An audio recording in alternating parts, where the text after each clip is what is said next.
إن الحمد لله نحمده ونستعينه ونستغفره ونعوذ بالله من شرور أنفسنا ومن سيئات أعمالنا من يهده الله فلا مضل له ومن يضلل فلا هادي له أشهد أن لا إله إلا الله وحده لا شريك له وأشهد أن محمدا عبده ورسوله وبعد فإن خير الكلام كلام الله وخير الهدي هدي محمد صلى الله عليه وآله وسلم وشر الأمور محدثاتها فإن كل محدثة بدعة وكل بدعة ضلالة وكل ضلالة في النار.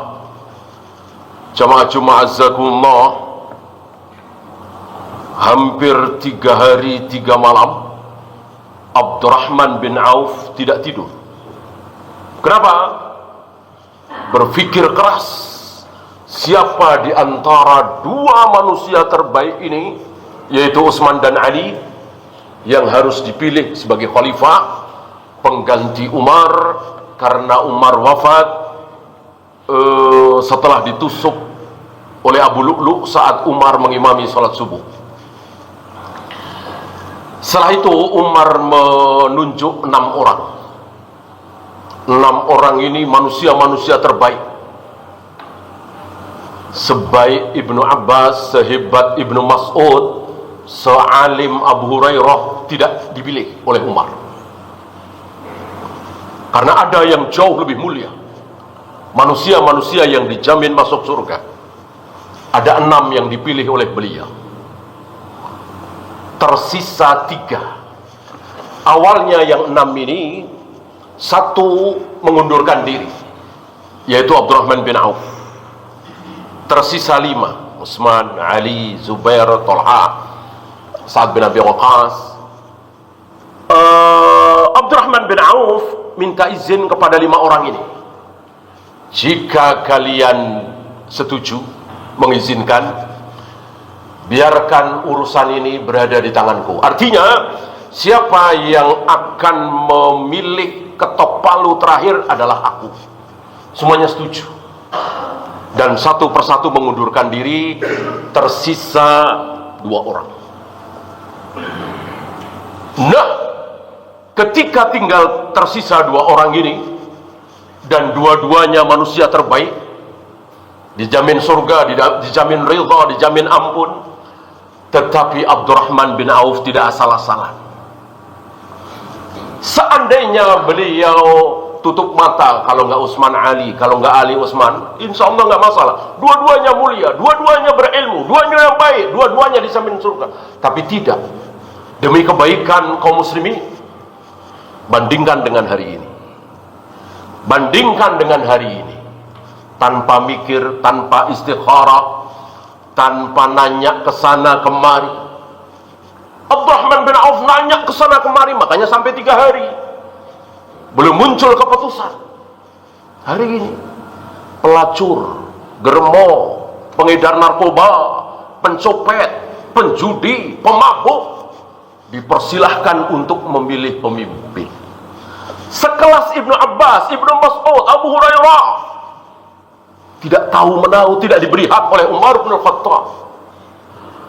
Karena memang memilih pemimpin bukan sembarangan. Hari ini kita diajari dari TK, SD, SMP bahwa siapapun berhak memilih pemimpin. Mau pezina, mau penjudi, mau pemabuk, jarang sholat, subuh kesiangan, halal haram dimakan, ya syirik, ya bid'ah dilakukan, diberi hak untuk memilih pemimpin. Maka terjadi kerusakan luar biasa. Orang-orang buruk, orang-orang culas, orang-orang ahli maksiat diberi hak untuk memilih pemimpin, bahkan orang-orang kafir. Inilah ajaran Plato yang menyumbat kepala kaum muslimin, terkena syubhat ini. Lihat para sahabat. Plato tentu hidup jauh sebelum sahabat. Tapi para sahabat tidak ada yang terkena subhatnya pelatu. Para sahabat mengikuti Al-Quran dan Sunnah, bahwa yang berhak memilih pemimpin adalah orang-orang alim, orang-orang berilmu, orang-orang saleh. Alangkah baiknya kalau kita serahkan saja kepada profesor, doktor, para rektor, para cendekiawan, para ulama, kiai haji. Udah kita yang awam gak usah ikut-ikutan. Ini segala pelacur, segala pezina, segala pemabuk dipersilahkan memilih pemimpin. Innalillahi wa inna ilaihi raji'un. Dan ini rentan sekali, mudah sekali dibayar. Ya maklum, untuk cari uang sehari 50.000, 60.000 nggak gampang. Tiba-tiba ada yang menawarin 100.000, 200.000, ya maklum, ya salah sendiri. Sistemnya seperti itu. Dan kita semua tahu, yang jauh lebih berilmu, yang jauh lebih cerdas, yang jauh lebih alim, nggak jadi apa-apa, karena nggak punya modal. Sementara anak kemarin sore ada yang culas, ada yang penipu, ada yang pembohong, ada yang preman jadi pemimpin. Kenapa? Modalnya besar. Ini sistem apa ini? Gara-gara kaum muslimin tidak kenal sunnah Nabi. Coba kalau kaum muslimin kenal sunnah Nabi, memberikan kesempatan hanya kepada orang-orang yang saleh, orang-orang yang bertakwa, orang yang berilmu untuk memilih pemimpin, terjadilah kerusakan yang luar biasa. Aqulu qauli hadza astaghfirullah li wa lakum.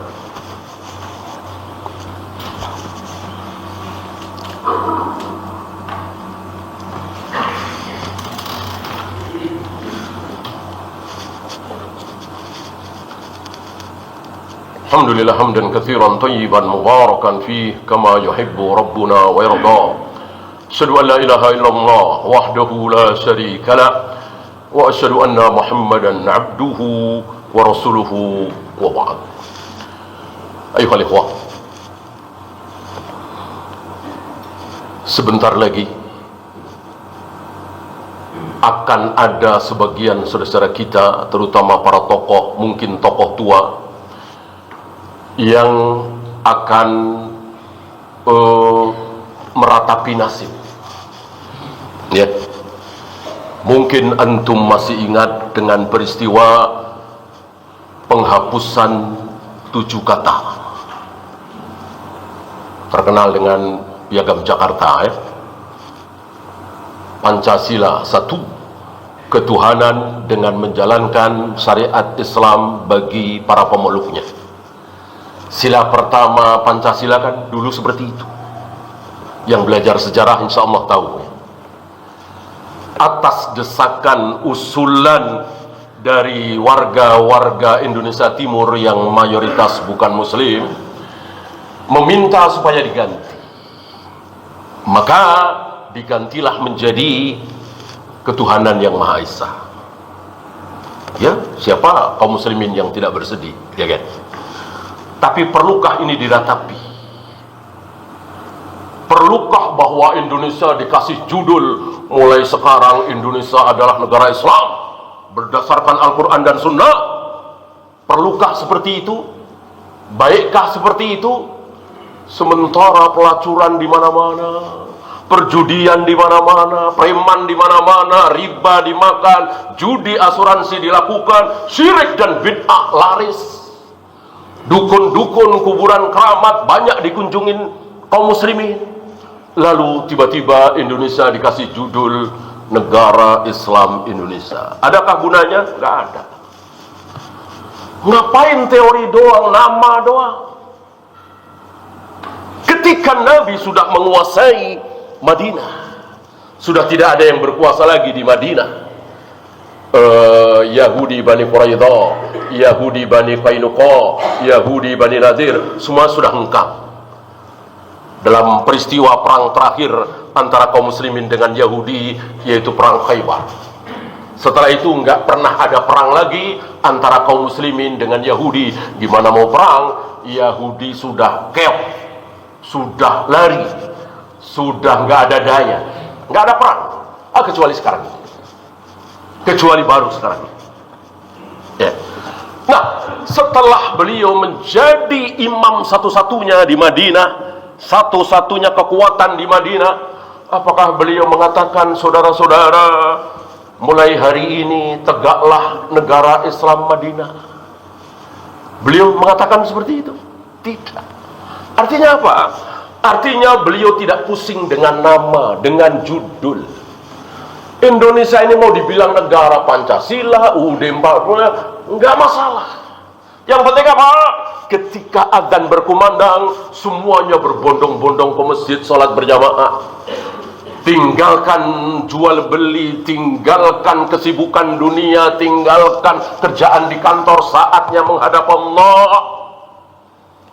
Kemudian para penjual kaum muslimin di pasar-pasar jujur, 1 kilo betul-betul 10 on, bukan 9 on, bukan 8 on. Walaupun negara ini disebut negara apa. Kemudian syiar-syiar kesyirikan gak ada. Gak ada itu kaum muslimin datang ke kuburan-kuburan keramat, datang ke dukun-dukun. Gak ada yang melakukan bid'ah. Sementara negaranya masih negara Pancasila, UUD 45, nggak masalah. Yang penting kaum muslimin, nggak ada yang motong jenggot, nggak ada yang berpakaian isbal, nggak ada yang buka aurat, nggak ada anak-anak yang durhaka kepada orang tua, penjual narkoba nggak laku, pelacur-pelacur nggak laku. Itu yang terbaik. Ngapain ribut dengan nama? Antum mau diganti negara ini menjadi negara Islam Indonesia, tapi masjid-masjid kosong seperti di sana? Di sana itu ada Republik Islam Iran. Isinya apa? Jauh dari Islam, sangat jauh dari Islam. Jumatan aja hampir-hampir tidak ada. Memang syariat mereka belum ada Jumatan sebelum datang imam yang ke-12. Mau seperti itu, ya? Maka udahlah, biarin. Nggak usah ngeributin hal-hal seperti itu. Mari kita fokus. Ajak saudara-saudara kita, terutama keluarga kita, untuk sholat berjamaah di masjid berjamaah di awal waktu. Untuk jujur dalam jual beli. Tinggalkan riba, tinggalkan judi asuransi. Apalagi syirik dan bid'ah. Jangan sekali-kali kaum muslimin terjerumus ke dalam syirik dan bid'ah. Mau dibilang negara apa? Dengan sendirinya, sebagaimana Madinah. Dengan demikian, dakwah ini lebih aman daripada saudara-saudara kita. Kadang-kadang sholat jamaah jarang, kadang-kadang subuh kesiangan, jenggot dicukuri, berbicara daulah Islamiyah, siasat syariah. Tentu tidak seperti itu cara dakwah. Apa? Kembali kepada Al-Quran dan Sunnah. Al-aham fal-aham, mana yang lebih penting, mana yang lebih besar. Urusan tauhid yang terbesar, ini mestinya. Karena luar biasa, keburukan yang mesti kita luruskan itu banyak sekali. Nggak mungkin semuanya langsung. Maka al-aham fal-aham, mana yang lebih besar, mana yang lebih besar. Tentu tentang tauhid, tentu sunnah Nabi, manhaj, dan seterusnya.